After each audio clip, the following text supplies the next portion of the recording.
चंद्रशेखर भाई के घर पर आ गए हैं हम लोग और यहाँ से ऊपर रास्ता है और मतलब आपको सांसदों को एक घर मिलता है। अब चंद्रशेखर आजाद तो अपने भाई हैं, तो आज हम आपको सांसदों का घर दिखाते हैं। और पहले से जो हमारे बहुत सारे बहुजन। कैसे अरुण भाई? बढ़िया। कैसे हो विनय? अच्छा हूँ भैया। कैसे हो भाई? तो साथ में आप लोग? तो यहाँ से जो है हम लोग ऊपर जाने वाले हैं। कोई है ऊपर? पहुँच गए ऊपर? बैठे हैं ऊपर? काफी सारे लोग हैं यहाँ पर पहले से ही। और ये यहाँ पर आप देखोगे, ओ भाई साहब भीड़ लगी हुई है पीछे। अंदर देख सुमित, अंदर देखा जरा।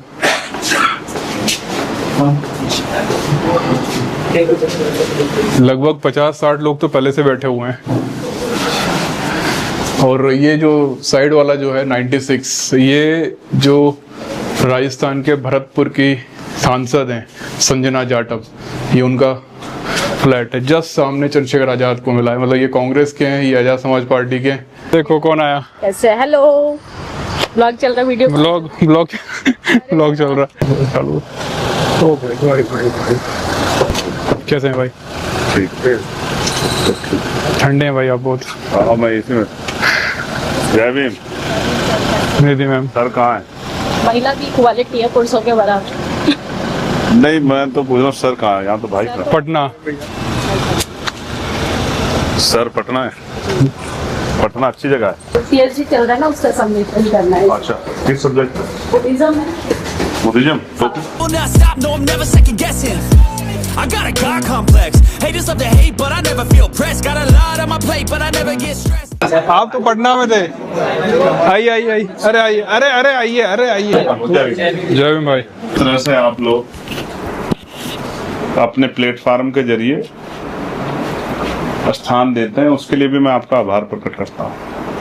बहुत सारे ऐसे भी साथी हैं जो बेचारे अपने पैसे खर्च करके रैलियों में जाते हैं और पूरी रैली को लाइव दिखा के जो है लोगों तक मेरी बात पहुंचाने का, हमारी पार्टी की पॉलिसी पहुंचाने का काम करते हैं। इसके लिए भी मैं आपका आभार प्रकट करता हूँ। 4 जून एक ऐतिहासिक दिन है, जिस दिन परिणाम आए थे।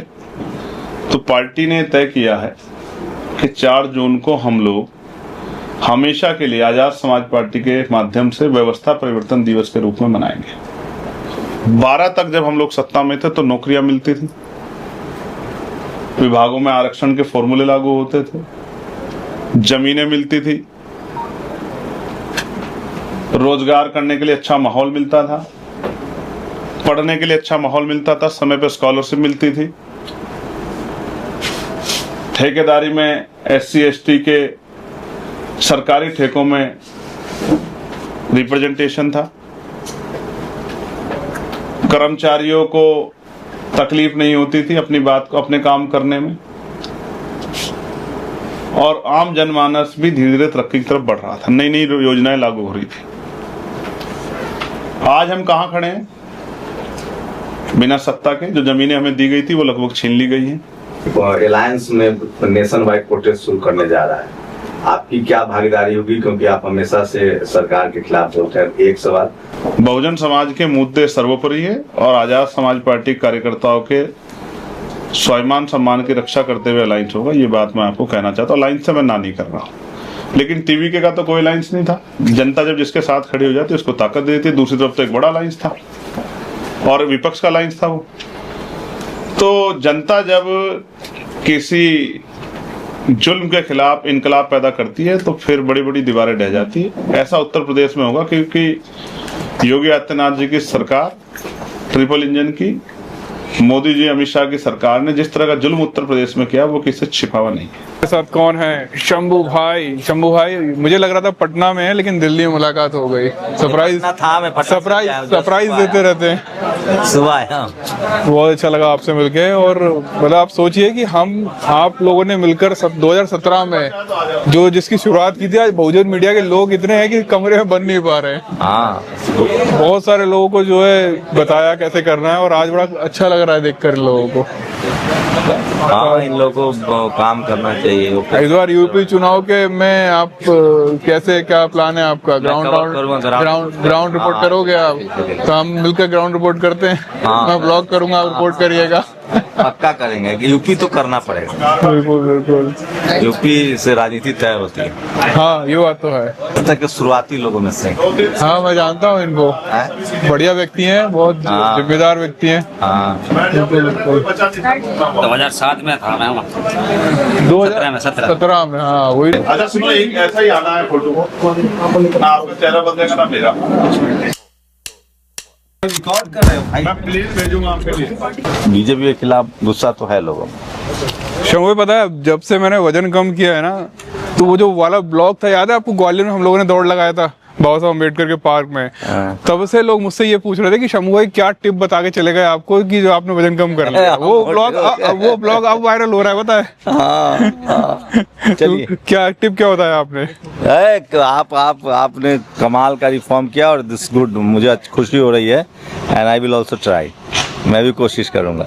मैं आता हूँ यहाँ से फ्री होके। आइए।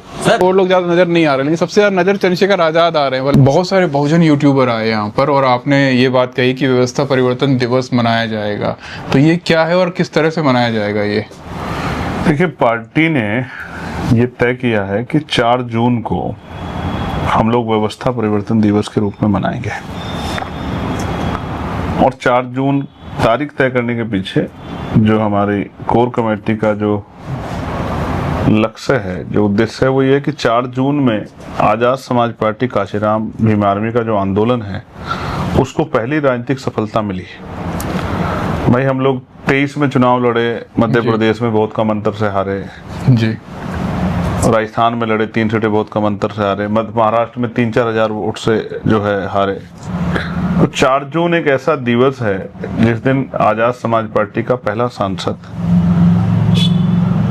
लोकसभा का चीता, इसलिए पार्टी ने तय किया कि हम इस दिन को हमेशा के लिए, जैसे हमारे कुछ रजिस्टर्ड डॉक्यूमेंट हैं तो उसमें कोर कमेटी ने सिग्नेचर करके इसको वेरीफाई कर दिया, फाइनलाइज कर दिया कि अब जब तक आजाद समाज पार्टी रहेगी 4 जून व्यवस्था परिवर्तन दिवस के रूप में मनाया जाएगा। तो नगीना मॉडल जो है, जैसे प्रधानमंत्री मोदी गुजरात मॉडल, उसी के तर्ज पे नगीना मॉडल, जो भाईचारे का मॉडल है, जो व्यवस्था परिवर्तन का मॉडल है, सत्ता प्राप्ति का मॉडल है, इसी मॉडल को लेके हम लोग पूरे उत्तर प्रदेश में सत्ता परिवर्तन यात्रा 4 तारीख शुरू करेंगे, जो बिजनौर से शुरू होगी। और ये सिर्फ व्यवस्था परिवर्तन दिवस नहीं है, ये पूरे देश में, दुनिया में भीम आर्मी आजाद समाज पार्टी को मानने वाले, पसंद करने वाले जो हमारे साथी, हमारे परिवार, ये वो सब लोग उत्सव के तौर पे इसको मनाएंगे।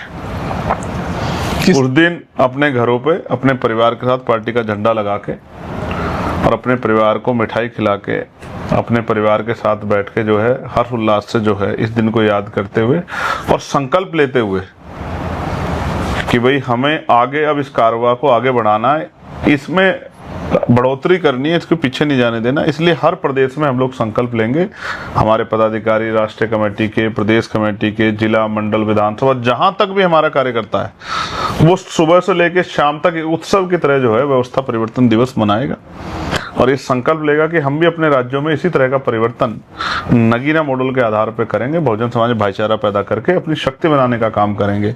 और उनकी एक शक्ति से देखिए कितना बड़ा परिवर्तन हुआ, जो पूरे उत्तर प्रदेश, जो 25 करोड़ की आबादी है, जहां प्रीपेड मीटर जबरदस्ती लगाए जा रहे थे, ये उनकी वोट के बदौलत ही हुआ, नगीना के साथियों की। कि लोकसभा में मैंने सवाल पूछा और केंद्रीय मंत्री ने जवाब दिया, और जब उन्होंने जवाब दिया तो मैंने उनसे दोबारा पूछा कि उत्तर प्रदेश की सरकार जबरन जो है प्रीपेड मीटर लगवा रही है, गरीब लोग प्रीपेड मीटर का भार नहीं उठा पा रहे, जो लोग रोज नहीं कमा पा रहे, जिनके पास पैसे नहीं है, अगर उनके पास पैसे नहीं होंगे उनके अकाउंट में तो उनकी बिजली कट जाएगी।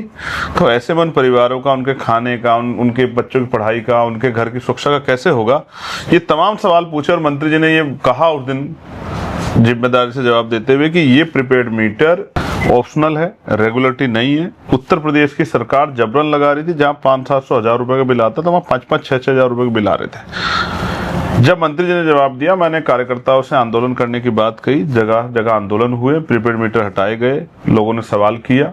मैंने अपनी लोकसभा में लगने नहीं दिया। अधिकारियों से मेरे खूब वाद विवाद हुए। मैंने उनसे सवाल पूछा कि जब केंद्रीय मंत्री ने मना कर दिया है कि ये स्वैच्छिक है, रेगुलेटरी नहीं, तो आप जबरन कैसे लगा सकते हैं?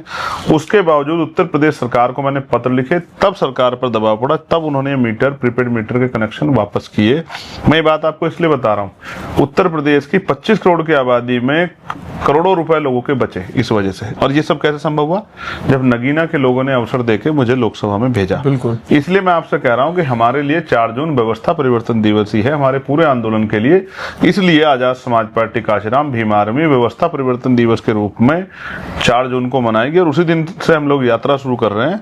और ये यात्रा बिजनौर शुरू होगी और पूरे उत्तर प्रदेश में समय समय पर पूरे उत्तर प्रदेश में जाके गांव-गांव तरह से जो है गांव-गांव पहुंचेंगे। और इस यात्रा से उन लोगों के दिमाग में ऐसा क्या आप बताएंगे उनको कि वो आपको वोट करें?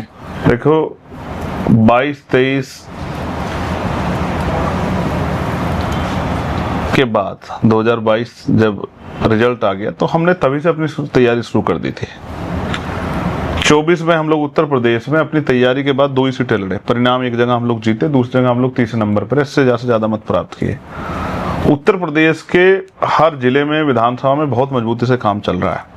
लोग मुझे सुनना चाहते हैं, हमारी पार्टी की पॉलिसी को जानना चाहते हैं। उन पॉलिसी को लेकर हम लोगों के बीच में जाएंगे, जिसमें हम एजुकेशन पॉलिसी है जो कक्षा 1 से 12 तक की है जी, जिसमें हेल्थ पॉलिसी है सभी के लिए जो है चिकित्सा मुफ्त है, जिसमें रोजगार की पॉलिसी है, जिसमें जो है कानून व्यवस्था की पॉलिसी है, जिसमें जो है पुलिस के लिए, पत्रकार भाइयों के लिए, पंचायत सहायकों के लिए, रोजगार सेवकों के लिए, आशा आंगनबाड़ी बहनों के लिए, भोजन माताओं के लिए, सब लोगों के लिए, किसानों के लिए, जिसमें जो है और जितने भी, चाहे वो पर्यावरण से संबंधित हो, चाहे ग्रामीण क्षेत्रों के विकास का मामला हो, चाहे आवास का मामला हो, सब चीजों पे आजाद समाज पार्टी कांशीराम क्या करेगी सत्ता में आने के बाद, ये अपना विजन, अपना मैनिफेस्टो, अपनी बात जनता के बीच में हम लोग रखेंगे। चाहे उसमें शराबबंदी हो, ये सब चीजें हम लोग जनता के बीच में रखेंगे, जनता को बताएंगे। और जनता के बीच में, क्योंकि मीडिया हमारी बात को उस तरह नहीं दिखाएगा, वो तो हमारी हर पॉजिटिव बात में नेगेटिव बात दिखाएगा। मीडिया के चरित्र को हम लोग जानते समझते हैं। अपनी असली बात को जनता के बीच में पहुंचाकर जनता का जनमत जो है आशीर्वाद के रूप में हासिल करके हम लोग जनता के लिए जो काम करना चाहते हैं बहुजन समाज के लिए, उसको हम लोग जनता के बीच में रखेंगे। और मुझे विश्वास है जनता आशीर्वाद देगी नगीना की तरह, तो उत्तर प्रदेश में भी एक क्रांतिकारी बदलाव जो है वो देखने को मिलेगा। काफी ज्यादा जो है सोशल मीडिया पे एक सुरसुराहट है कि जैसे तमिलनाडु में विजय थलापति ने एक तरीके से पूरा का पूरा तमिलनाडु को कब्जा लिया, पूरे के पूरे वहां पे सीटें उनने लेकर आ गए जो लोगों ने सोचा नहीं था। इस बार चंद्रशेखर आजाद भी जो है उत्तर प्रदेश में कुछ ऐसा कमाल करके दिखाएंगे। देखिए, विजय जी के पास तो संगठन भी नहीं था, विजय जी के पास तो उस तरह का संघर्ष भी नहीं था, लेकिन आजाद समाज पार्टी भीम आर्मी ने तो पूरे उत्तर प्रदेश देश में संघर्ष किया, मुकदमे झेले हैं, लाठियां खाई हैं, गोलियां खाई हैं। इवन मैंने भी गोली खाई है, मैंने भी जेलें काटे, मुकदमे, मेरे लोगों ने मुझे लड़ते हुए देखा है। चाहे वो हाथरस हो, उन्नाव हो, चाहे वो मेरठ हो, चाहे वो हरदोई, ये तमाम जगह पे हमारे कार्यकर्ताओं, चाहे लखीमपुर खीरी हो, किस तरह के अन्यायों का सामना हम लोगों ने किया, हमारे लोगों ने देखा है। तो हमारे लोग तो बेताब हैं जवाब देने के लिए, इंतजार कर रहे हैं कि कब चुनाव आए और हम अपनी वोट से ताकत बनाए। देखिए 2012 के बाद 14 साल हो गए हैं। ये बहुजन समाज, दलित पिछड़े वर्ग की, जो कमजोर वर्ग की जातियां हैं, मुस्लिम समाज, सब सत्ता से दूर है। और सत्ता से दूर रहने से आज वो उनके अंदर जिस तरह का माहौल पैदा हुआ है, जिस तरह के अवसर उनको मिलने चाहिए थे, वो भी सब नहीं मिल रहे हैं। कर्मचारियों को प्रमोशन नहीं मिल रहा है, पुरानी पेंशन का लाभ नहीं मिल रहा है, बच्चों को अच्छी शिक्षा नहीं मिल रही है, शिक्षा का बाजारीकरण हो गया है, स्कूल बंद हो रहे हैं, ठेकेदारी में आरक्षण था खत्म हो गया है, क्षेत्रीय विकास नहीं हो रहा, सड़कें नहीं बन रही, बिजली के लिए कोई नया जो है सरकार के पास कारगर योजना नहीं है, जनता परेशान है। महिलाओं के लिए कोई, जो हमारे मन में इच्छा है कि ग्रामीण क्षेत्रों में उद्योग धंधे लगा के, कुटीर उद्योग लगा के रोजगार दे, सरकार पे ऐसी कोई पॉलिसी नहीं है। तो हर वर्ग का व्यक्ति बेबस है, लाचार है, परेशान है। उन सब चीजों को हम लोग जो है सत्ता के द्वारा अपने इस बहुजन समाज के लोगों तक पहुंचा सकते हैं। इसलिए हम लोग अपने लोगों को सत्ता में लाना चाहते हैं और वो भी चाहते हैं हम सत्ता में आए। इसलिए बहुत बड़े पैमाने पर तो लोग इंतजार करें कि चुनाव आए और हम बटन दबा के आजाद समाज पार्टी का ताकत दे आजाद समाज पार्टी और आजाद समाज पार्टी के जरिए हमारे बच्चों के लिए। आप देखो कैसा होगा उत्तर प्रदेश जब कक्षा 1 से 12 तक हर बच्चे को समान शिक्षा मिलेगी। गरीब के बच्चों को भी इंग्लिश मीडियम स्कूल में पढ़ने का मौका मिलेगा और वो जब आएगा अपने घर वापस इंग्लिश में अपनी मम्मी पापा से बात करेगा। बिल्कुल। और 5 साल बाद उसका IQ लेवल क्या होगा, किस तरह की एजुकेशन, मॉडर्न एजुकेशन जो सपना था बाबा साहब का, जो सपना था महापुरुषों का, संत गाडगे जी महाराज का, नारायण गुरु का, बनमानंद लोधी जी का, उसी सपने को आगे बढ़ाते हुए वर्ल्ड क्लास एजुकेशन जो हमारी प्रायोरिटी है, जिसमें हम मुनाफा नहीं चाहते, सरकार को मुनाफा, हेल्थ सेक्टर में मुनाफा नहीं चाहते हैं, ये दोनों सेक्टरों में बहुत शानदार काम हमें करना है और करके लोगों के आंसू पूछने हैं, लोगों के को जो है उनके बच्चों को पैरों पे खड़ा करना है। और आने वाले समय में तो मैं आज आपसे कह रहा हूँ, मेरा बस चलेगा तो मैं MBBS की पढ़ाई मुक्त कर दूंगा, मेरा बस चलेगा मैं इंजीनियरिंग की पढ़ाई मुक्त कर दूंगा, मेरा बस चलेगा मैं लॉ की पढ़ाई मुक्त कर दूंगा। सरकार होगी तो कर सकते हैं, 101% कर दूंगा। इतने बनिए ना आप डॉक्टर्स, क्या कह रही है सरकारें के रोजगार नहीं है, इतने डॉक्टर्स बनेंगे और हर आदमी रोजगार से जुड़ेगा, दुनिया में जाके जो है रोजगार करेगा, सम्मान हासिल करेगा। आपने फाउंडेशन लगा दी कि 2 करोड़ रुपए की डोनेशन होगी तभी आप जो है डॉक्टर बन पाए, क्यों? गरीबों के बच्चे कहाँ से डॉक्टर बनेंगे? सरकारी सीटें कितनी है और उसमें भी नीट के पेपर लीक हो रहे हैं, आप देख लो। बिल्कुल, कोई पेपर ऐसा है जो लीक नहीं हो रहे? आज भी एक पेपर था और एक सेंटर पे जहाँ 400 बच्चे आने थे वहां 900 बच्चे बुला दिए। किस तरह का बेबस कर दिया आपने, लाचार कर दिया, मजबूर कर दिया आपने नौजवानों को। आज हिंसा हो रही है, सबकी जिम्मेदार सरकार है। कानून व्यवस्था के क्या हाल है आप देख लो। इसी उत्तर प्रदेश में जहाँ कमजोर वर्गों को सम्मान का जीवन मिल रहा था, वहां आज उनकी बारातें रोकी जा रही हैं। मथुरा में क्या हुआ? किस तरह कश्यप समाज के लोगों को, मौर्य समाज के लोगों को, बेटियों को, बेटों को, पाल समाज के बच्चों को, प्रजापति समाज के बेटों को कैसे मारा जा रहा है? कौन पूछने वाला है? कहीं चोटी काट देते हैं, कहीं मूत्र से जो है सर को जो है उसके धोने का काम करते हैं। मध्य प्रदेश का केस है, इंदौर का, सब कुछ आपके सामने, कुछ छिपा हुआ नहीं है। किस तरह से हमारा सफाई कर्मचारी सीवर में मर रहा है, बिल्कुल मजबूर है। 7, 8, 11 हजार रुपए। मैं आज आपसे कह रहा हूँ, इसको तमाम नेता बोलेंगे मेरे बाद, न्यूनतम वेजेस उत्तर प्रदेश में हम लोग लागू कराएंगे हर फील्ड में। आप किसी भी तरह का अगर काम करोगे, मेहनत का काम, श्रमिक का काम, तो न्यूनतम वेजेस पे ही वो काम होगा। मैं आपको बिल्कुल स्पष्ट रूप से कह रहा हूँ। हम लोगों की जेब तक पैसा पहुंचाएंगे, उनके हाथ तक पैसा पहुंचाएंगे कि वो अपने परिवार को अच्छा जीवन दे सके।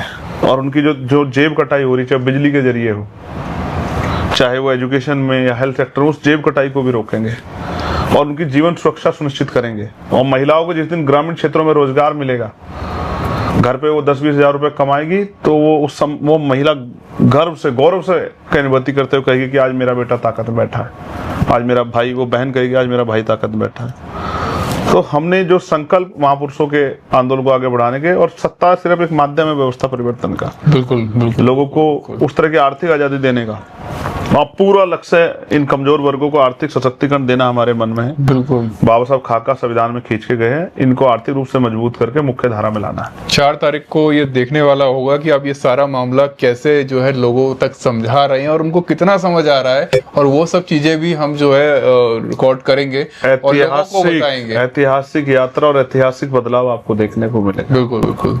जो लोग आज किसी कारण से मुझसे दूर बैठे हैं, चाहे वो कोई भी कारण हो, लेकिन मैं आपको दिखाऊंगा कि वो सब लोग भी हमारी बात को जान के हमारे साथ खड़े होने का प्रयास करेंगे और मन से हमारी बात सुन के हमारे साथ हो जाएंगे। हम किसी के खिलाफ नहीं है, हम तो इस देश के, जो देश में उत्तर प्रदेश के कमजोर वर्गों को मुख्य धारा में लाना चाहते हैं। हमने अतिरिक्त 15% अति पिछड़े समाज को आरक्षण की बात की है, अति दलित समाज को 5% आरक्षण की मांग की बात की। जब 10% EWS दे सकते हो आप, तो क्यों नहीं दे सकते इन वर्गों को जो हाशिए पे है संख्या के आधार पे? तो हमने प्लान किया है पूरा, किस तरह हम उत्तर प्रदेश में रहने वाले कमजोर वर्गों की कायाकल्प कर सकते हैं, उनकी जिंदगी को बेहतर बना सकते हैं। और जिसके घर तक मेरी बात जाएगी, जहां जहां मेरा पसीना बहेगा, मेरे लोगों के अंदर भाव पैदा होंगे कि हमें और काम करना है। और जिस दिन मेरा जो बहुजन समाज है वो वोटर की जगह वर्कर बन के काम करने लगा, वो दिन दूर नहीं कि सत्ता कितनी साजिशें कर ले, EVM से करे या किसी और चीज से करे या धन से करे या कोई उस तरह का वो करे डराने काम, डरेंगे नहीं बहुजन समाज के लोग, अपनी ताकत बना लेंगे। कि आपकी तरह थोड़ी सी बॉडी बनाऊं, थोड़ा सा आपके जैसे मस्कुलर बॉडी बना लूं ताकि मैं भी और काम कर सकूं। मैंने देखा हमारे बहुत से महापुरुष जो हैं वो अपनी सेहत पे ध्यान नहीं दे पाए और बहुत जल्दी चले गए, तो आपसे थोड़ा सा इंस्पायर्ड हुआ हूं और काफी। देखिए, ये तो मृत्यु कटो कटोल सत्य है। मेरी तो 2023 में आ जाती गोली लगने पे, लेकिन नहीं आई क्योंकि अभी मेरा समय नहीं आया जी। अभी तो मुझे सेवा करनी। जिस दिन मुझे गोली लगी और मैं बच गया, उस दिन मुझे एहसास हो गया कि मेरा जन्म जो है वो मरने के लिए नहीं हुआ। इन बाबा साहब अम्बेडकर का, मान्यवर काशीराम साहब का जो अधूरा काम है, फूले साहू का, उस काम को पूरा करने के लिए हुआ। इसलिए मुझे जो है गोली के बाद भी मैं जीवित हूँ और अभी उस काम को पूरा करने के लिए मैं संघर्ष कर रहा हूँ। और बहुजन महापुरुषों के आशीर्वाद से ये आंदोलन आगे बढ़ेगा और उत्तर प्रदेश के बाद देश में जो है एक बड़ा आंदोलन बनकर जनता की सेवा करेगा। ठीक है भाई, जय भीम भाई। जय भीम।